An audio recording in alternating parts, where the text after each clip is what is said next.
are being exposed to group sex while on the internet. What are your kids doing online? One survey discovered that 25% of all employees have internet access and visit sex sites while they're at work. And they wonder why our jobs are being moved offshore. An astounding 30% of all internet traffic now goes to adult websites. And 30 million Americans are on antidepressants. Americans count for 5% of the global population, but now buy more than 50% of the pharmaceutical drugs. Can you imagine that? 5% of the global population, but over 50% of the pharmaceuticals. And Americans consider a whopping 80% of all prescription painkillers. What a bunch of sissies Americans have become. They can't take a little pain.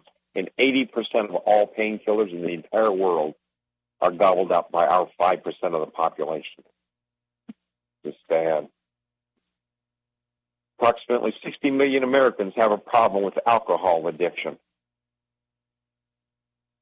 And heroin traffic in New York City is at a 20-year high. Of all the industrialized nations, America is the most obese.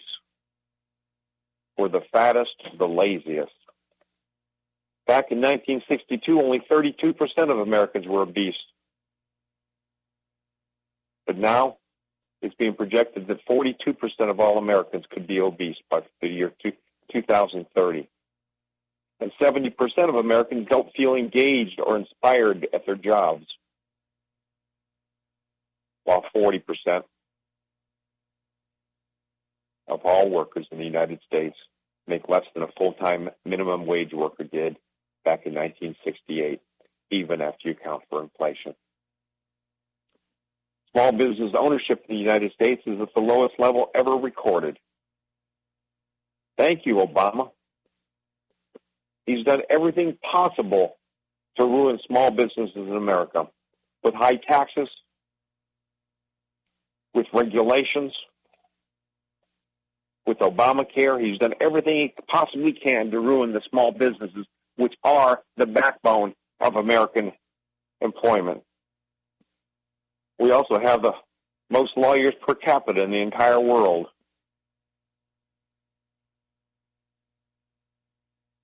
And 56% of all Americans have subprime credit. The United States has the highest incarceration rate and the highest total prison population in the entire world by a wide margin. That's not even close. That's not even close. There's more than 3 million reports of child abuse in the United States every single year. And the top Democrat in the House of Representatives is Nancy Pelosi. The top Republican is John Boehner. More often than not, they seem to be working together. Is this the best we can do? They're working hand in hand. Neither one of them's trying to do anything to get us in a better place. They're all working together to ruin the country, passing more laws and more regulations. Meanwhile, 1 out of every 3 children in the United States lives in a home without a father. And 18% of all women say they've been raped at some point in their life. And 1 out of every 4 girls is sexually abused before they become adults. This is sad stuff, folks. This is sad stuff. America used to be a place to be proud of. You read through these numbers, and it's like, what happened? Where did we start going down the toilet? Every single year, there are 20 million new sexually transmitted disease cases in America. 20 million.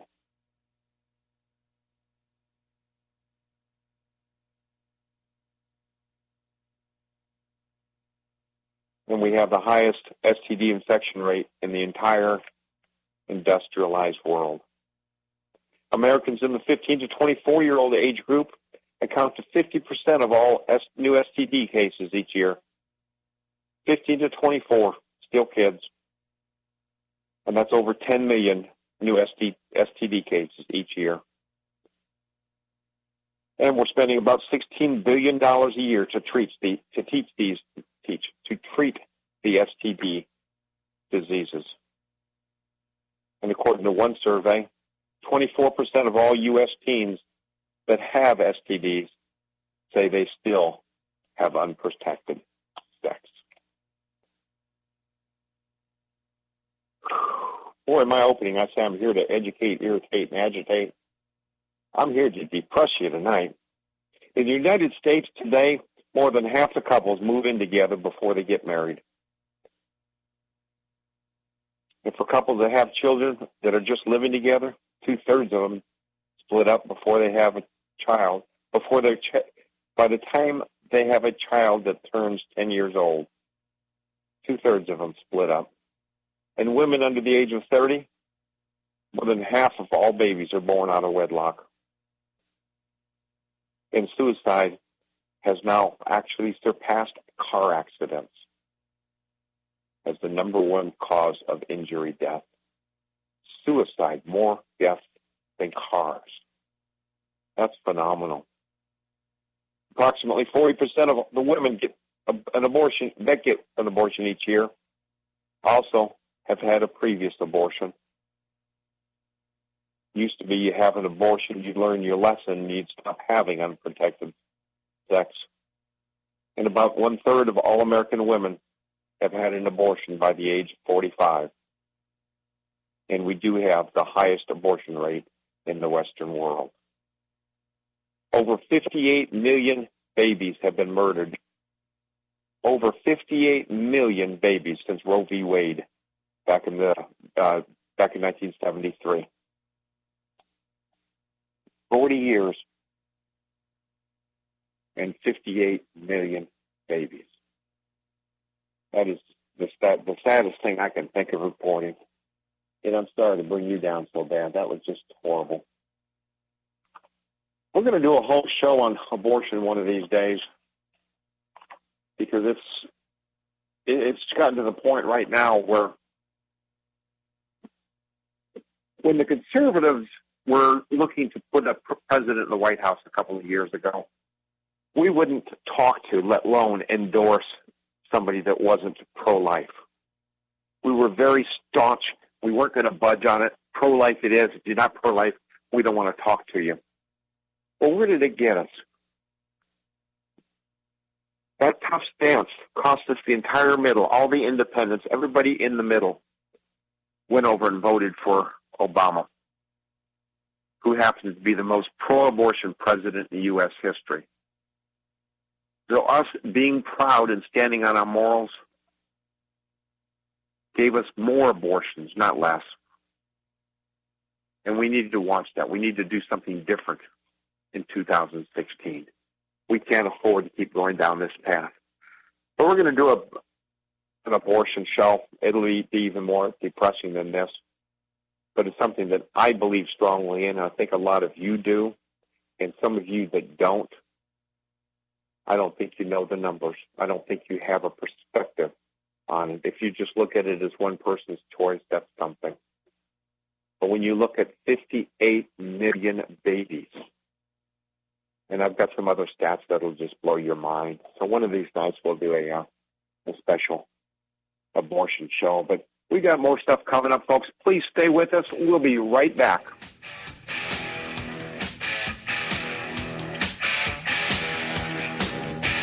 KCAA.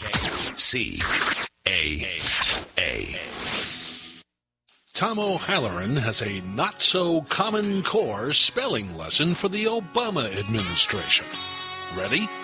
There is no K in America. There's kids that can't pray in school, $100 tanks of gas. I can tell you right now, this country ain't supposed to be like that. No, that ain't my America. That ain't this country's roots. You wanna slam all on the Sam, but I ain't letting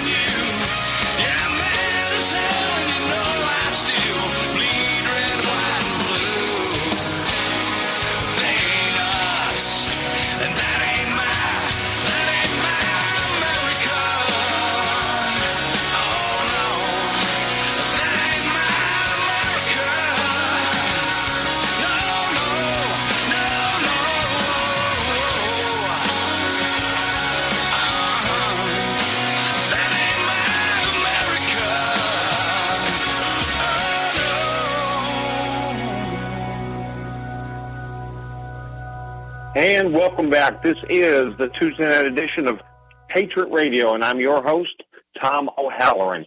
Be sure to tune in tomorrow night for the Wednesday night edition at 7 p.m. Pacific time, and on Friday for Jihad on America, where we take on the Islamic issues, show you what's being done in the name of Allah, both here and abroad.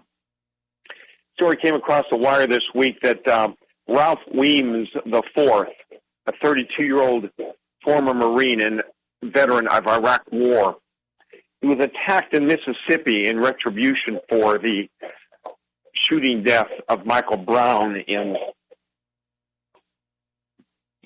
Ferguson, Missouri. He was attacked by a gang of black youths and now lies in a hospital awaiting brain surgery. Why can't people wait and let the legal process go through to find out if the police officer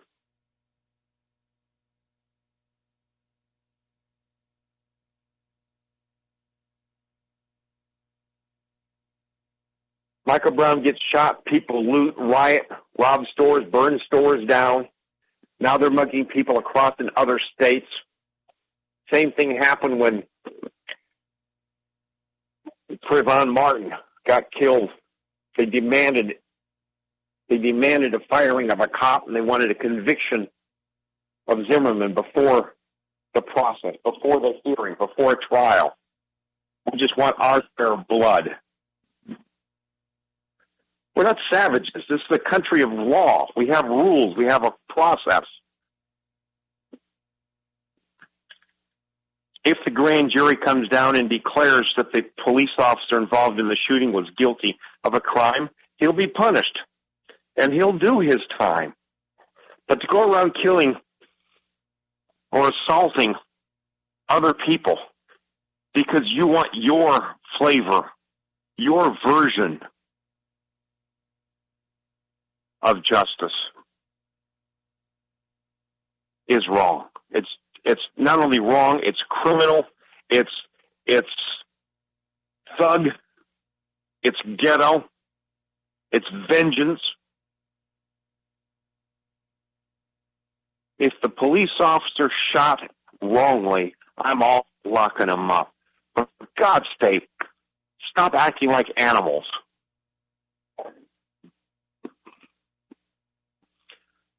Hospitals. As if things weren't bad enough, hospitals all over the country are wildly inflating their medical bills. And I mean wildly. This Peter Dreyer, 37 years old, he had a back issues. He went into the hospital. He was expecting hospital bills. He wasn't too shocked to find the $56,000 bill from Lenox Hospital, a $4,300 bill from the anesthesiologist, and he got an $133,000 bill from his orthopedist, which he kind of accepted. But then he got a bill for $117,000 from an assistant surgeon. Something that's going on called drive-by surgery, where a doctor will have a friend of his stop by for a consult. So his friend gets an extra $100,000 for stopping in for 20 minutes before he goes to the golf course. And $133,000 later. It's insane. Another gal went in for surgery, and this was a snake bite. This was